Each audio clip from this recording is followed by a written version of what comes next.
تصبحوا تربحوا فين ما كنتوا يا رب العالمين.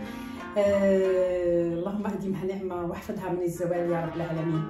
اليوم ان شاء الله الرحمن الرحيم غادي نقدم لكم واحد الوصفه اللي هي زوينه، اللي هي احسن نديروها في ديورنا خير ما نمشي وناكلوها برا، لانك كتعرفي باللي واحد العنصر فيها ضروري كيديروا فيه لا جيلاتين ديال لو بور ولا ديال الحلوف. المهم اليوم ان شاء الله الرحمن الرحيم غادي نقدموا واحد البرجر، ما نقولوش همبرجر باسكو الهام هو الحلوف، الوغ نقولوا احسن البرجر.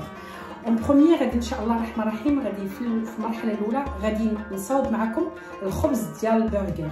الخبز ديال البرجر ان شاء الله قبل ما نبدا الوصفه ديالي كنذكر الاخوات ديالي باش يمشيو يضغطوا على زر الاشتراك باش يوصلهم كل جديد ديالي ان شاء الله الرحمن الرحيم، ويديروا ان شاء الله يديروا لايك باش ان شاء الله تكبر القناه وتكبر القناه الخير بكم.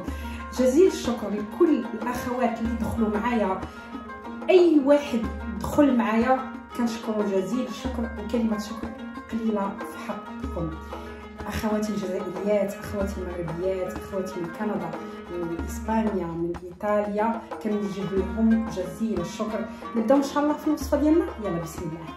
الوصفه تاعنا كتكون واحد 400 مليلتر ديال الحليب اللي هو دافي، 200 مليلتر ديال الماء اللي هو ثاني دافي، 2 معالق كبار ديال الخميره الفوريه، الله اكبر زلعات الخير ان شاء الله.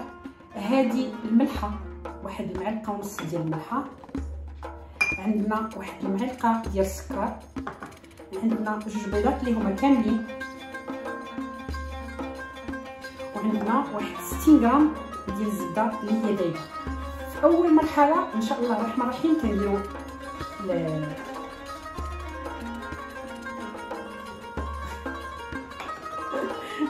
جمعتو دابا الخميره اللي ما نقطع حتى حاجه، المونتاج راه ما نقطعش الخميره اللي طاحت لي غنرجعها هنايا. كنجيبوا الغيسيبيون ديالنا، هذا غير دقيق باسكو كنت خويته نسيتو اون برومي هنايا. وكنحتاجو نسيت ما قلتلكمش واحد الكيلو ديال الدقيق اللي هو منخول.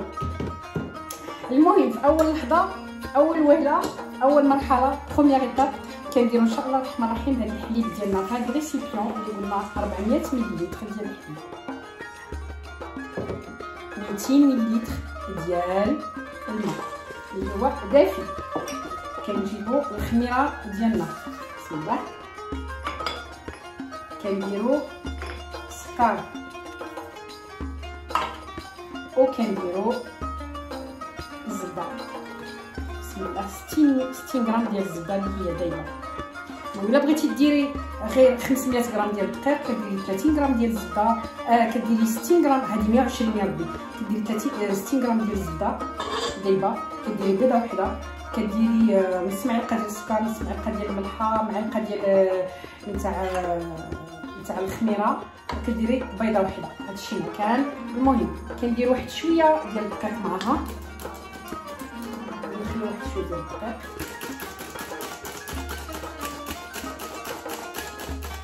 تقريبا واحد الكيسان ديال الدقيق كندخلوهم هنايا.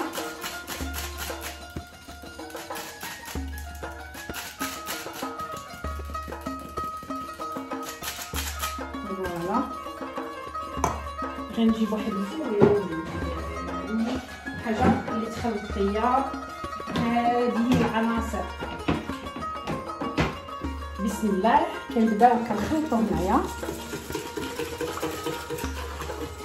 صدقوني كيجي واحد البرجر، واحد الخبز ديال البرجر زوين. كما قلت لكم قبيله اخواتي سي با لا بين كتقولي هام بالانجلي هي الحلوف، الوغ ما تقوليش همبرجر، برجر.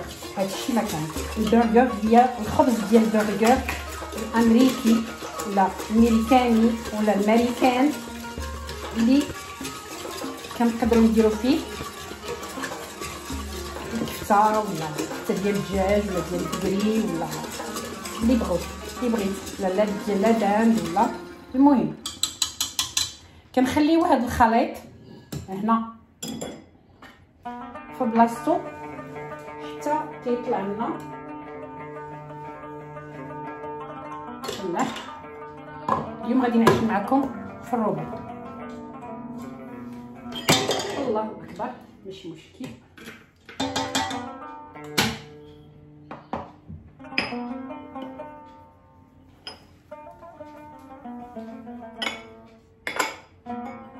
الملحه والبيض غنخليوها حتى الاخر، نزيدوها في الدقيق. نحط هذا نغسلو.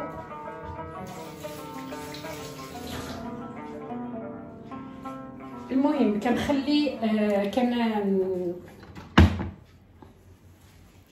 نخلي هاد الخميره ديالي، الخليط ديالي اللي درتو هنايا حتى يطلع واحد شويه، ومن بعد معكم غادي نولي ندير فيه العناصر اللي باقيين ونعجنو وتشوفوه معايا.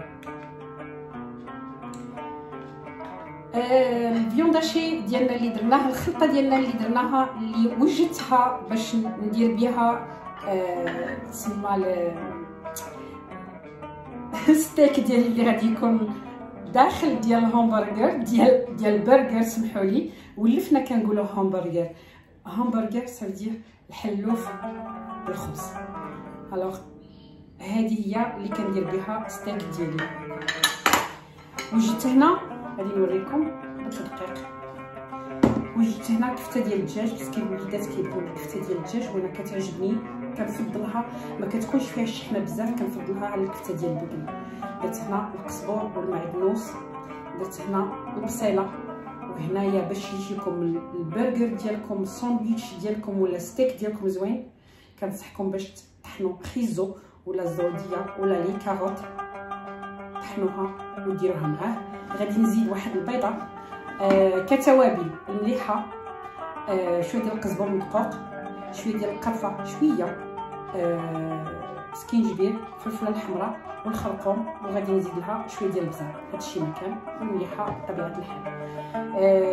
فاش غادي نخلط هاد العناصر وتولي هي هذيك منسجمه مع بعضها، غادي ندخلها شويه الفريجيدير باش تشد راسها، وغادي نجيب وغادي ندرس قدامكم لي ستيك اللي غادي يجيو زوينين باش يجيو مقادين. انت الا ما عندكش ماشي مشكل، كتسرحي كديريها تروبوزي في الفريجيدير، ومن بعد تسرحيها على واحد البابي سيلفوريزي وكتطلقيها مزيان، وكتقطعيها بقطاعه ولا كتقطعيها ولا كتكوريها غير بيديك وتبسطيها. المهم ما كاين حتى مشكل في هذا الشيء. كان بغينا نديرو حاجه اللي كانت متوفره عندكم. هذه راه ما كتسواش بزاف، واحد 5 اورو. انا شريتها من المغازان تاع كازا 5 اورو، وكتجي فيها هاد بحال لي ستيك، فيها هاد العلامات هكا كيجيو زوينين. المهم نرجع لكم بعد ما نجمع هادشي. غادي نشوفوا معكم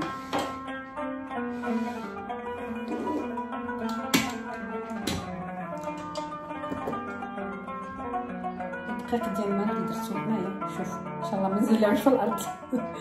هو هذا بعد ما طلعت فيه الخميره. دابا غادي نبداو ان شاء الله. غادي نزيدو فيه شويه بشويه. نجيب واحد المعلقه، غادي نزيدو فيه شويه بشويه هاد الدقيق، وغادي نديروه يتعجن. شوف الله،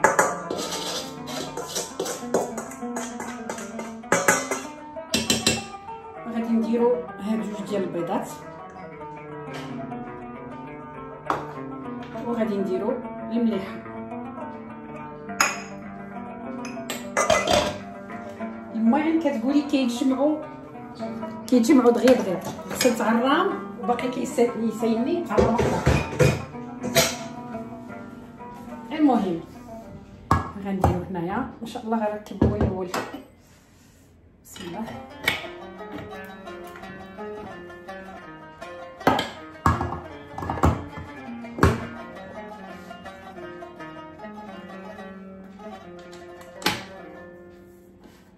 بسم الله.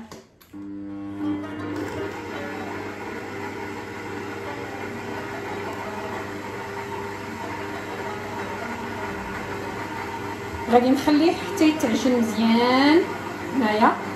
داك الساعات غادي نحيدو ونجمعو شويه هنا في البلون ديال الطرافاي، ونردو مره ثانيه يخمر لي. العجينه ديالنا بعد ما تيجينا كيما في الخلاط في الروبو ديالنا كتجي كيما هكا كتلصق، ما تخافيش منها ماشي مشكل، كتجي كيما هكا. كندهنو يدياتنا بالزيت وكنجمعوها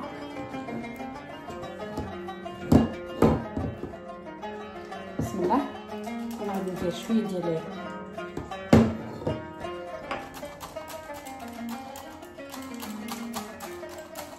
ما نكثرش بزاف،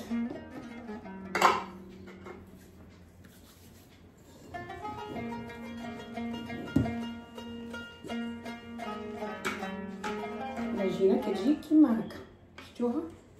كل ما العجينه كانت رطبه ومرخيه راسها كيما هكا، كل ما كتجي مفشفشه وكتجي غزاله وكتجي مقطنه وكتجي خفيفه وما فيهاش داكشي ديال الكلابز ولا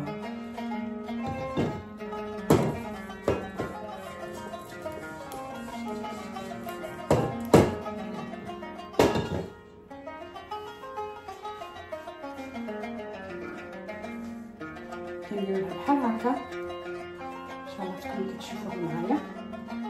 فوالا راه زويونه. ما عندي ما غنزيدها، غندهن شويه هاد الريسيبيون اللي كانت فيه ولا البول ديال الخلاط تاع الروبو، ندهنو بشويه ديال الزيت وغادي نرجعها هنايا ان شاء الله الرحمن الرحيم تخمر باش يتضاعف لي الحجم ديالها، ونرجع لكم ان شاء الله. غادي نغطيها وغنخليها حتى يتضاعف الحجم ديالها ونرجع لكم باش نفرقوها دي بتيت بول كويرات.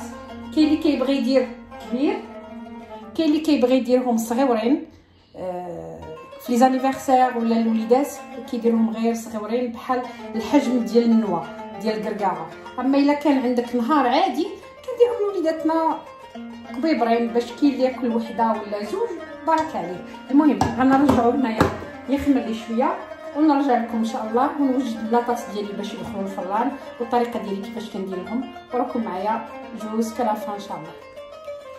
بعد ما خمرت ليا العجينه ديالي غادي نديرها هنايا فوق الفرن ديال الخبز، غادي نوخر عليا كاع هاد المواعن اللي كاينين. بسم الله.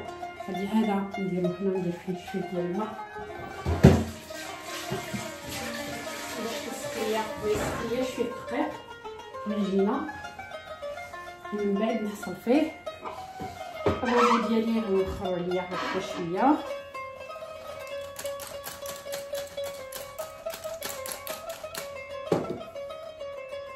وغادي ندير دابا غادي نبدا كندير يعني العجينه ديالي راها مديكازيا زويونه ما خاصها حتى حاجه. غادي نبدا دابا كندير الكويورات اللي انا باغيه الحجم ديالهم يكون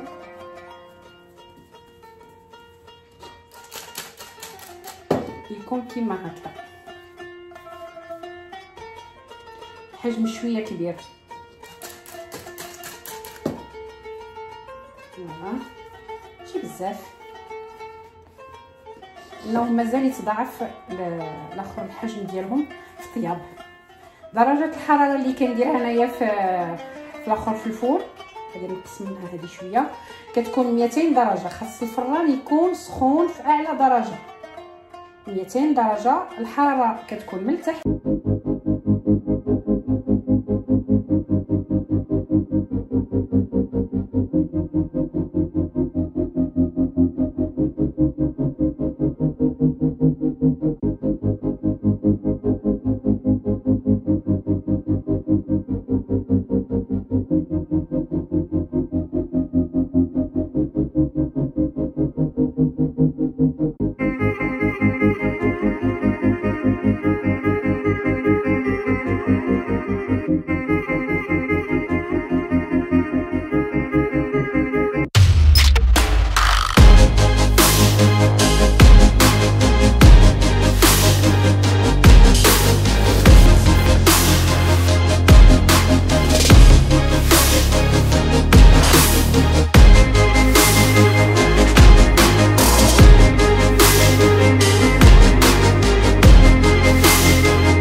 بعد فاش تخمر ليا غادي ندير واحد صفر ديال البيضه معها شويه ديال الحليب ولا شويه ديال الخل باش تحيد لي داك الزفوريه، ندهنهم بها وندير لهم الزرارع قدامكم اللي غادي نزوقهم بهم. والفران غادي يكون مسخون عندي على 200 درجه، سندير سخون بزاف على 200 درجه، وتخليهم تقريبا يطيبوا واحد 20 حتى ل 25 دقيقه. صيبوهم طيبين من الفوق ومن تحت. اللي عنده الفران عنده لا طومبيراتور طورنونط يديرها دايره، اللي ما عندوش يشعل من الفوق ومن بعد يحمر، يشعل من التحت ومن بعد يحمر من الفوق. تفاهمنا؟ يلا هاتي ان شاء الله، ونرجع لعندكم بلي خمروا الخبيزات ديالنا وغنزوقهم قدامكم. بعد ما خمر لي البان برغر ديالي ولا في هذا الحجم تبارك الله صايم ما شاء الله. كما قلت لكم جاتني 18 حبه صلاني تبارك الله، الله يكمل بالخير. غادي انا درت هنايا 2 صفار ديال البيض، زدت معهم واحد المعلقه ديال الحليب، واحد النغيزه، واحد شويه ديال الخل. الخل غير باش ما تكونش زفوريه، وكي تكونوا دهنوهم ما تبركوش عليهم بزاف، ما تكيوش عليهم بزاف باش ما ينزلوا لكمش. كنعقلهم على صونات ديال التليفون ديال الدار بحال هكا غير بشويه. انا الفران كما قلت لكم راني مسخناه على درجه ديال الحراره ديال 200 درجه، ودايره لا طومبيراتور طورنونط. حاولوا ما دهنوهم كلهم حتى الاخر، بصح ما تتبركوش عليهم بزاف. انا كاين اللي درتو صغير كاين اللي درتو كبير، ما درتش قده وحده. ولا مشيتي حتى زعما درتي 1 كيلو ديال الدقيق وبقات لك زعما طيبتي هاد الخبيزات وبقاو، كتقدري ديريهم في الصاك ديال الكونجيلاسيون، ديريهم في الكونجيلاتور، وكيبقاو لك مده طويله. من بعد ديري غير ستيك ديالك وخرجيهم وجدي لا سلاد والطوماط ولي صوص اللي بغيتي والفرomاج. وها هما واجدين عندك لي برغر زوينين والله العظيم. شوفوا لو بان تاع برغر اللي كنلقاوه كيتباع في لي ماغازان، قراو لي زانغريديون ديالو، كله فيه لا جيلاتين، وإلا ما كتبولكش لا جيلاتين كيكتبولك E471 ولا E472، كلهم سي لا جيلاتين دو بور. علاش حنا عندنا بالامكان ديالنا باش نديرو لوليداتنا في الدار، وحنا كنمشيو حتى لو بان اللي كتاكلو في الماكدونالد حتى هو في برغر هذاك سميتو ريستورون برغر هذيك حتى هي فيه لا جيلاتين، كلهم فيهم لا جيلاتين. انا عندي زرار هنايا مخلطين، عندي زريعه ديال القرعه، عندي الجنجله الابيض، عندي الجنجله الكحل، عندي شنو سميتها يا ربي الحبه السوداء، وعندي البودور تاع الخشخاش. ها بحال هكا كيعجبني فوقهم انا هذاك القرعه، زريعه ديال القرعه، ماشي قرعه، زريعه القرعه.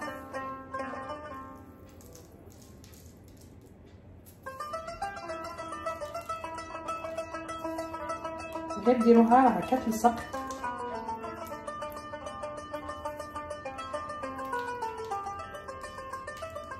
الفران كما قلت لكم راه عندي سخون موجود، ومعكم غادي نوجد ثاني عوده. صافي الكفته ديالي خلطتها باش ندير لي ستيك، ودرتها شويه تبرد باش تشد لي باش طاوعني باش كنكون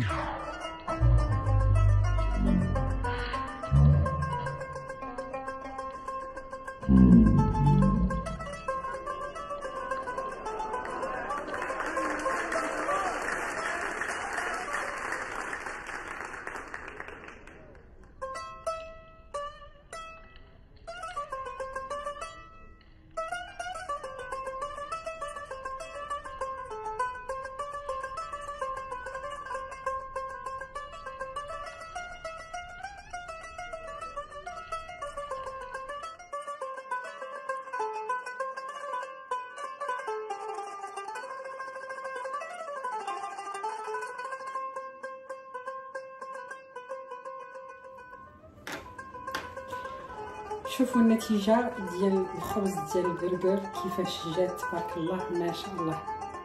شوف غزاله ما عندنا ما نقولوا فيها يا سلام. وشحال تبارك الله مفشفش، ما جا لا معجن لا والو. شوفوا تبارك الله ما شاء الله عليه. طابوا لي الخبيزات ديالي، غادي نوجد دابا لي ستيك ان شاء الله. هذا الفيديو ما يجيش بزاف طويل باسكو لي داز ديال لي دونات جا طويل وقسمته على دو بارتي باسكو جا فيه 40 مينوت بزاف، حتى اليوتيوب غادي يغوت. المهم انا طيبتهم، غنخليهم يبردوهم ان شاء الله، وغادي نبدا ان شاء الله معكم نصاوب لي ستيك ونحطهم على جنب. بعد ما غنوجد لهم، قبل ما غادي نوجد لهم المطيشه والفرماج وشويه ديال السلاد ولي صوص اللي كترافقهم، وغنقلي شويه ديال الفريت. ويا سلام، هذه هي السعاده والا فلا. نوليكم ان شاء الله فيما قريب.